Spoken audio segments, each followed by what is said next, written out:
Some of you just came from our conference in Nigeria and they are excited. Brother Will, do you know Brother Will? But in that same place you went to, I began to teach these things I'm teaching now. Initially, uncompromising truth of Christ and how he intends to wield the influence of his kingdom over everyone that is a believer in Jesus Christ. I began to preach it. Meanwhile, the subject of preaching and teaching at the time we started this ministry that was reigning was economic empowerment, prosperity, success. Every believer wanted to succeed, as if success is the goal of salvation, as if prosperity is good, and prosperity is in the Bible.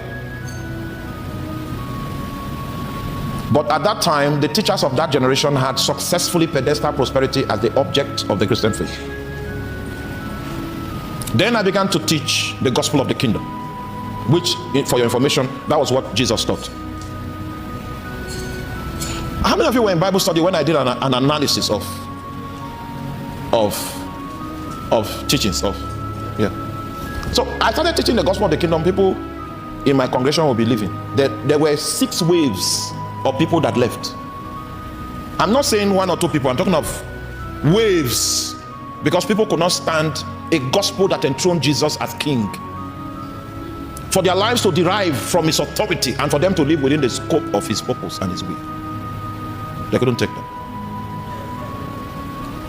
The members that remained after people left thought I would change what I was teaching because it was not selling. I did not expect that people will accept what I was preaching because they were already drunk with prosperity and success.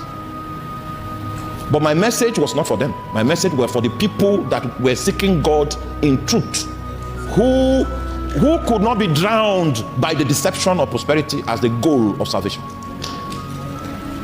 Those were the people I was sent to preach to. And if there was anyone that was not part of that category that entered into my services, he will not return. You are not with me. A prophet is not a politician that comes to try to gather people together and to make them happy. That's not what church is about.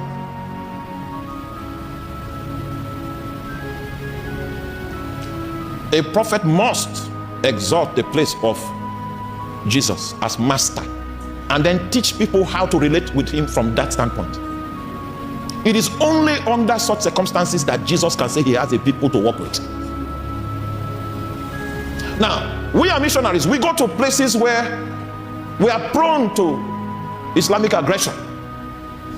A man that is drowned in the gospel of prosperity will never want to go to an Islamic place to preach. He doesn't see any responsibility. His own responsibility is to ensure that he has a good car to ride, he is in a good shape, and when he speaks with a baritone. That's his own responsibility. 6 waves of people left, and I was still preaching what I was preaching. Those thousands of people you saw were the people that came after we did not change. It's not as if we didn't see the symptoms of failure, but every prophet has a message they gave him to preach, to pronounce, to herald. And it's not about human success, visible success. It's about the kingdom of Jesus Christ. And even in America, I will not change what I'm preaching. If 1,000 people take their bags and walk slowly to discourage me, oh, I am experienced. I've done this before. I know that God has no restraint either to win with many or to conquer with few. I did not come here to succeed. I came here to preach Christ.